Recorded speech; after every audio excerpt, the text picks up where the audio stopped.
देखिए, वायुयान यात्रियों के लिए ये बड़ी खुशखबरी है और निसंदेह इस फैसले से जो बढ़ती कीमतों का जो दंश हवाई यात्री झेल रहे हैं उन्हें बड़ी राहत मिली है और ये स्वागत योग्य निर्णय है।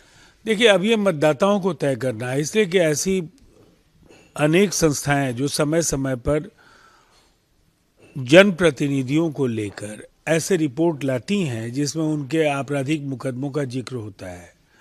कई बार मुकदमे राजनीतिक उद्देश्य से भी राजनेताओं के खिलाफ होते हैं, लेकिन जनता ये समझ सकती है कि गंभीर आपराधिक कृत्य जो भी हैं उनमें जो जिन लोगों की संलिप्तता है उनको लेकर एक चेतना जागृत होनी चाहिए। देखिए, ऑनरेबल सुप्रीम कोर्ट ने जो बातें कही हैं, संभवतः ममता बनर्जी के संसदीय जीवन में जो उनका बतौर मुख्यमंत्री उनका लंबा कार्यकाल है, ऐसी गंभीर टिप्पणी उनके खिलाफ कभी नहीं हुई थी।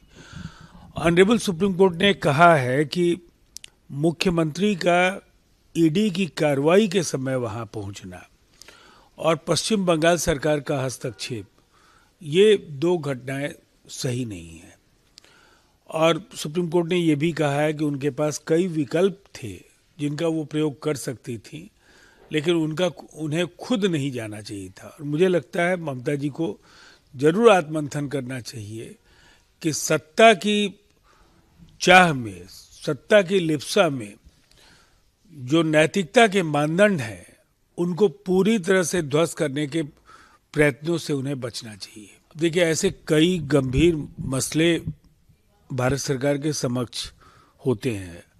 ऑनरेबल कोर्ट्स की जो भूमिका है वो भी बेहद महत्वपूर्ण है। लॉ मेकर्स भी इन चीज़ों पर बातें करते हैं, लेकिन ये पूरे देश में विमर्श का विषय है और सबकी राय के बाद ही ऐसे मसलों पर कोई बात की जानी चाहिए। देखिए, अब कार्यक्रम पार्टी का तय है और बतौर मुख्यमंत्री और बतौर जनता दल यूनाइटेड के संस्थापक, उसके अध्यक्ष नीतीश कुमार जी ने जिन ऊंचाइयों पर पार्टी को पहुंचाया है, हम सभी कार्यकर्ताओं को फक्र है कि हमें उनका नेतृत्व और उनका मार्गदर्शन मिला है।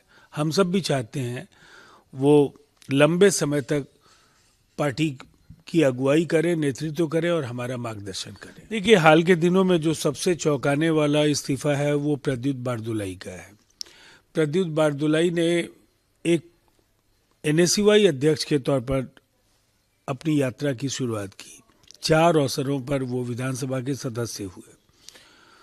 अनेक अवसरों पर वो असम की सरकार में मंत्री रहे हैं, सांसद हैं, और उसके बाद जिस तरह से मनमाने फैसले वहाँ टिकट वितरण से लेकर के सांगठनिक निर्णयों में लिए गए और जिस तरह से निर्वाचित सांसदों की उपेक्षा हुई, उससे उनकी नाराजगी थी और अंततः उन्होंने कांग्रेस को गुड बाय कह दिया। अब ये आने वाले समय में कांग्रेस में एक बड़े असंतोष का और बिखराव का कारण बन सकता है। चुनाव सर पर है, 9 तारीख को चुनाव संपन्न हो जाएगा और इस तरह से बीच में पार्टी का इस कदर टूटना कांग्रेस के मटियामेट होने का एक बड़ा संकेत है।